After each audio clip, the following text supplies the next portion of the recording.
No, the academy has been my home for the past 7 years, and of course, I have to take credit. I have to take credit. Hindi My ako family. kasi dito, wow, I was sobrang. So, parang pagpasok ko dito, ano, Alex, can you tell us about the match earlier? Seems very interesting. Yeah, it was super fun. My very first mix double. Ouch. Rafa Nadal goes crazy. Mel Tiangco's a vicious seven-word reply stuns the world of tennis. Alex Eala was mistreated by Open in Australia. What's happening? Tennis? Fanatics? Greetings from champions again. Tennis is the only channel with the courage to provide you with the unadulterated, raw, and blatantly explosive internal truth, the realm of tennis. If you believed that the Australian Open was only approximately championship, backhands, and forehands points, fasten your seatbelts because you're going to the journey of a lifetime. The narrative of today has everything. A hero of the country under assault, a media frenzy that's absorbing one of the most well-known names in 22 Grand Slam victories and broadcasting champion who simply went completely nuclear in support of his apprentice. We're discussing the golden Alexandra Eala tennis player from the Philippines, the pride of a whole country, and a young lady who has emerged as the focus of a dispute it's so big that it has Rafael Nadal. He hurled haymakers into the press. If you didn't think that was enough drama, hold off till you learn about the absolute disaster that occurred at the Australian Open, where the competition, a scheduled decision was made by the organizers. So perplexing, so insulting that tennis legends Lindsay and Martina Navratilova Davenport appeared on live television and completely dismantled them for it. However, prior to diving headfirst into the let's prepare the scene for anarchy, Ella Alex isn't only another tennis player attempting to participate in the tour. She is a phenomenon. She is the first Filipino to win a Grand Slam singles championship when she won the Junior Championship at the US Open back in 2022. She is a graduate of the esteemed Rafa Nadal Academy, and she trained in Mallorca, Spain, alongside some of the most gifted young people across the world, while being closely monitored by the actual king of clay. She has been carried the aspirations of more than 110 million on her shoulders are Filipinos. Additionally, she's completed it with poise, tenacity, and a grin that could brighten an entire stadium. Thus, when someone follows, they're not merely pursuing a player of tennis. They are pursuing an emblem of pride in the country, a lighthouse of optimism for aspiring athletes everywhere Southeast Asia. And above all, they are pursuing an individual who has strong allies in positions of authority.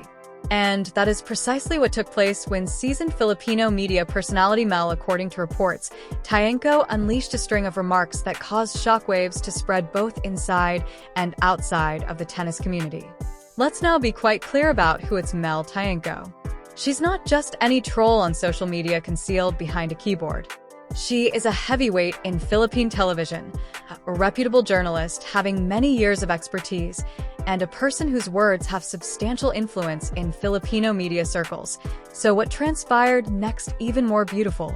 As stated by several reports that have been spreading like wildfire throughout tennis social media sites, forums, and Filipino community organizations across the globe, Tiangco is accused of saying disparaging things about Alexa.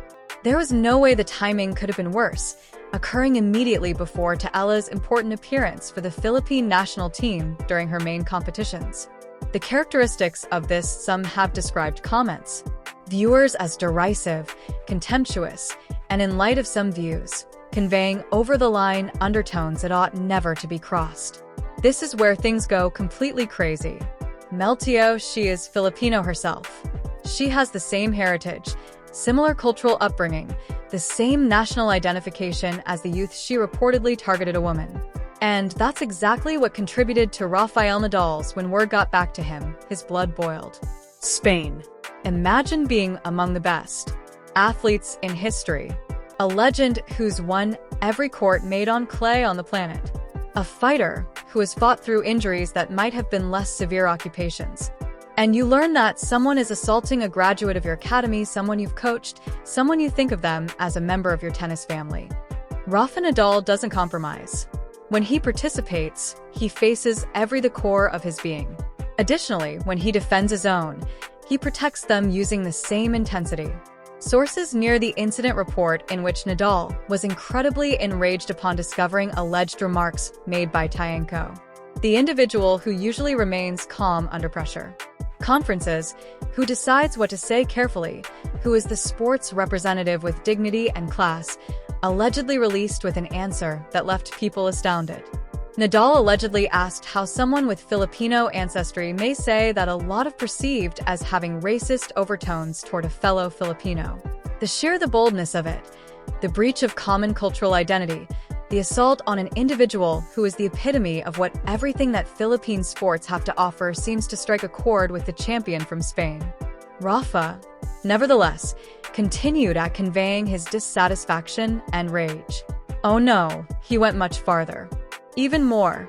Reports state that Nadal insisted that Mel Tiangco provide a complete public apology, without conditions, not only to Alex Eala in particular, but to the whole Filipino population. Consider the demand's weight. It's Rafael here. Nadal is a worldwide symbol and a man whose words has a significant impact on tennis world and beyond. Basically, calling out a prominent media personality and making demands responsibility on a global stage. Strength, a superstar defending David, his apprentice, against Goliath. However, in this instance, David has 22 Grand Slam victories and a serve that may penetrate walls.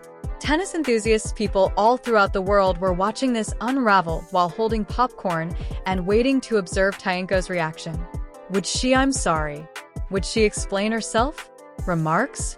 Would she attempt to clarify what did she mean? What transpired next is the stuff of legend, and not in a positive manner.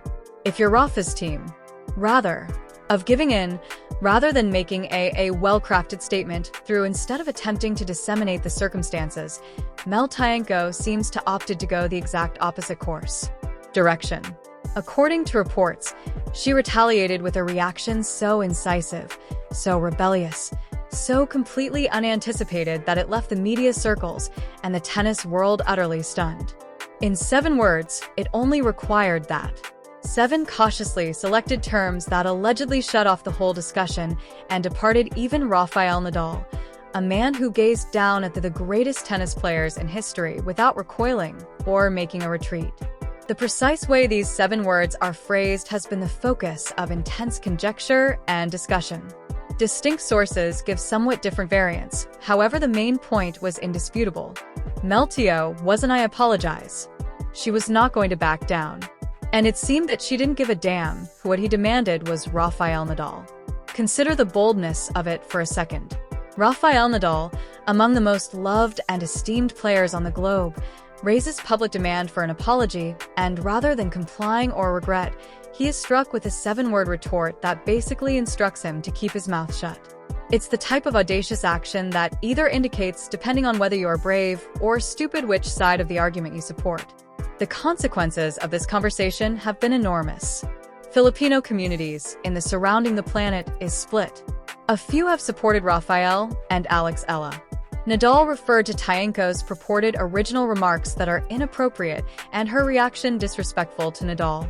Others have protected Tiangco's freedom to express her views and complimented her for not being scared by pressure from celebrities.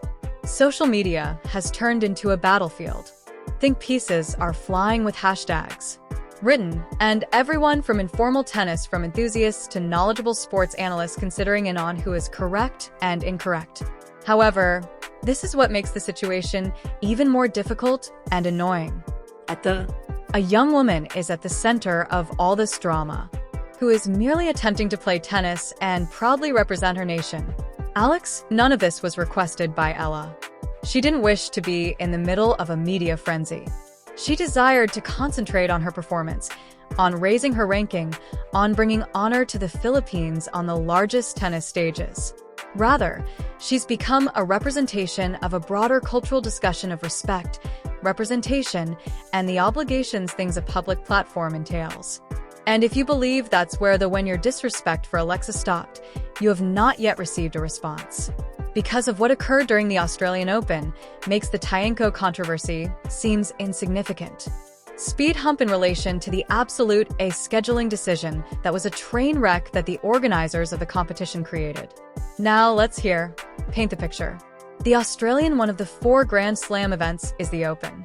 Competitions, the largest occasions in professional tennis player. It takes place in Australia's Melbourne, a city having one of the biggest Filipino populations outside of the Philippines. We are discussing thousands upon thousands of Filipinos residing in Melbourne, Australia being a specific center for Filipino community and culture. When Alex Eala's name showed up on the draw, when it became apparent that she will be participating in the Australian Open's main draw, the Filipino community mobilized wouldn't accept it. Alex Eala is not merely well-liked in the Philippines. She is a mega star. She is the type of athlete who goes beyond her sport. When she performs, it's an occasion. Families congregate around TVs. Parties to watch are arranged. Filipino flags are flown with pride. She is a symbol of opportunity. She symbolizes overcoming obstacles. She stands for a country that has created amazing boxing talent, basketball, and more in tennis. Thus, when the schedule for the match was released, and individuals noticed that Alex Eala's match in the first round versus American's Alicia Parks, a gamer, was tasked with Court 6, the response was prompt, and it wasn't good. For those among you who may not be acquainted with the Australian Open layout, allow me to describe why this was such an issue. That there are multiple display courts during the Australian Open. The primary stadium, Rod Laver Arena, has a roughly 15,000 people. Kane, John Arena, an additional significant show court including almost 11,000 seats. Margaret Court, an arena that can hold about 7,500 people. The external courts come next. Court 6 is an external court. It has restricted capacity, restricted seats, restricted everything. It's the type of court where you could arrange a first-round match between 2 comparatively unidentified qualifiers. Not a fit as one of the most well-liked and competitive players in the competition. And that's just what legendary tennis players Lindsay and Martina Navratilova Davenport was shocked to see what was taking place on the ground in Melbourne. Navratilova Martina, an 18-time Grand Slam singles champion, one of the best athletes to have ever a racket, an expert or 2 about the qualities of a good tennis player event, served as a pundit for the channel for tennis. Lindsay and her Davenport, a former world number winner of the Grand Slam once and 3 times, were observing the events take place in real time, and they were completely horrified. Scenes recounted by Navratilova that resemble a rock concert more than a tennis match in the first round. She spoke about fans waiting in an unbelievably lengthy line queues, gently and frantically wishing to catch a peek of their hero, being fully aware that many of them would never be able to enter to watch the game. The picture she created was one of many ardent fans. Filipino Australians who took their time traveled from all across Melbourne while off work and beyond, solely to assist Alexa to encounter a logistical nightmare produced by inadequate preparation. The Navratilova highlighted an important point, that the gamers themselves are unaware that this is taking place. In the locker is Alex Eala, room getting ready for her bout, imagining her strategy, attempting to control her anxiety before boarding a Grand Slam court, and she doesn't know that they're indeed turning away thousands of fans since she was placed on a court that is far too tiny. Lindsay, everything was backed up by Davenport. Navratilova inserted her own words. Viewpoint. She attempted to reach Court 6. Herself to watch a game of tennis, simply to watch Alicia Parks perform since Parks is a gifted young American. Worthwhile to watch. Additionally, Davenport, a former champion and contemporary pundit, was unable to approach the court at all. Consider that. A 3-time Grand someone with credentials, a slam champion given access that 99% of tennis enthusiasts could only dreamed of, was unable to attend the game due to crowding. Davenport produced a point that ought to have been clear to anyone conducting even rudimentary research. Alexa is quite likely the most well-known female athlete to ever emerge from the Philippines. Not only the most well-known female tennis player athlete, without a doubt. She is undoubtedly in the discussion for one of the most well-known Filipino athletes in every sport. For a range for someone who has that kind of drawing strength, that type of cultural significance into a little outdoor court shows either startling incapacity or a total absence of knowledge of the tournament's own supporters base. Here's the worst part. Davenport explicitly highlighted the reality that there is a sizable Filipino viewership in Australia, including Melbourne. This isn't a small group of people thoughtfulness. This is a significant amount of the possible audience for the competition. Filipino Australians don't only adhere to tennis. They emerge and compel to encourage their athletes. They purchase tickets. Stadiums are filled with them. They produce the type of electrifying environment that makes watching tennis thrilling. For disregard that fact while creating the schedule is unacceptable. Navratilova didn't take any chances with her criticism. She spoke directly to the organizers and instructed them to remember the players' origins and what the host's true fan base is city. It's not too difficult. If you're holding a Grand Slam competition in a city with a sizable Filipino population and you have the largest Filipino celebrity and you put that match on when you're playing tennis, a stage court that can hold the demand.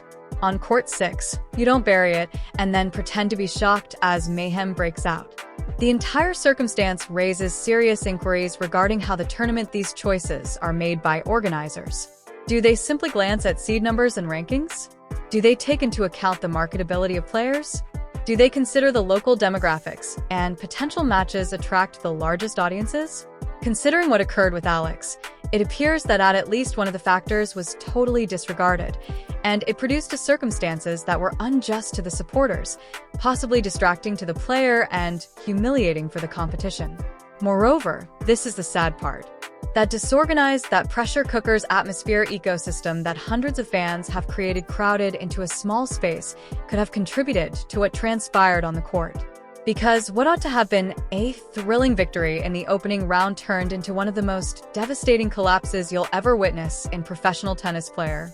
The larger, however, the ones that go more than a single competition or game, stay unanswered. Will the Australian Open organizers take note of this awkward scheduling fiasco? Will they acknowledge the popularity of players and cultural demographics must be important considerations in court assignments? Will they make sure that the following time a player with Alex Eala's ability to draw competes in Melbourne, the athlete receives the stage on which they should be showcased?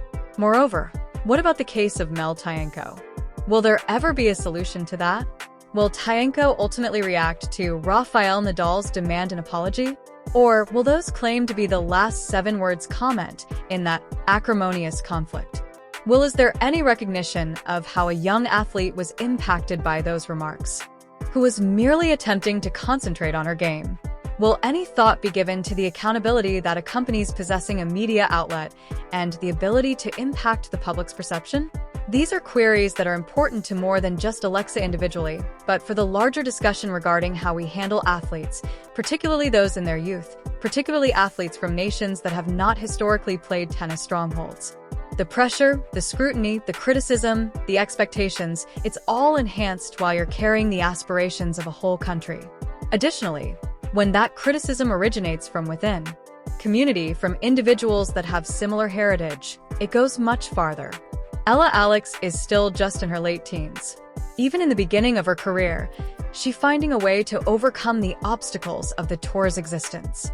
She ought not to have to handle disputes in the media and inconsiderate scheduling choices regarding over the already tremendous strain of attempting to compete at the top level of tennis. However, she's managing it with an elegance and maturity that genuinely puts many adults are ashamed. The world of tennis is keeping an eye on what occurs next. The Filipino community is observing what occurs after that. Additionally, you can wager that Rafael Nadal, still fiercely defensive of his academy alumni, are observing what occurs after that. This narrative is not at all over. There will be other games, more drama, more turns and twists, because that's tennis. Sports are like that. That's life. But despite all, Alex Eala maintains arriving. She continues to compete. She continues to represent the Philippines with dignity and pride. And that's more than any one game's outcome, more than any conflict or a scheduling error, is what makes her a real champion. What do? Do you consider all of this? Are you Team Rafa or Team Mel in this conflict between phrases? Do you believe that the Australian Open, the organizers, must be held accountable for their awful choice of time? Moreover, do you think Alex Eala and her doubles are real? In Melbourne, a partner can go far, despite the disappointment of the singles? We would like to hear your thoughts in the comments below. Let your ideas flow, your thoughts, your forecasts regarding what occurs after that. We read each and every comment, and we enjoy interacting with the Champions Tennis community. If you discovered this in-depth analysis of the drama, the heartache and the conflict regarding Alex Eala's value, do me a great favor and hit the like button. It really aids in the channel's expansion and enables us to continue providing you with this kind of comprehensive, unrestricted coverage of the realm of tennis. Additionally, if you haven't already have a Champions Tennis subscription, for what reason are you waiting? Hit that click the subscribe button and ring the alert bell to ensure you never miss anything when we release our upcoming video. It will break down the most recent drama, the largest disturbances, and the most captivating tales from the tennis world. This is Champions Tennis is truly your home. I'll end this tennis conversation now. We'll see you in the following one, where we'll proceed tracking Alex Eala's travels and all the additional shocking tales emerging from the Australian Open and other events. Until then, continue to swing, maintain your faith, and continue to help the champions who make this sport is fantastic. Enthusiastic about the games. Oh, I'm thrilled. However, I am after a year away from the tour. I believe this is the ideal time to return. I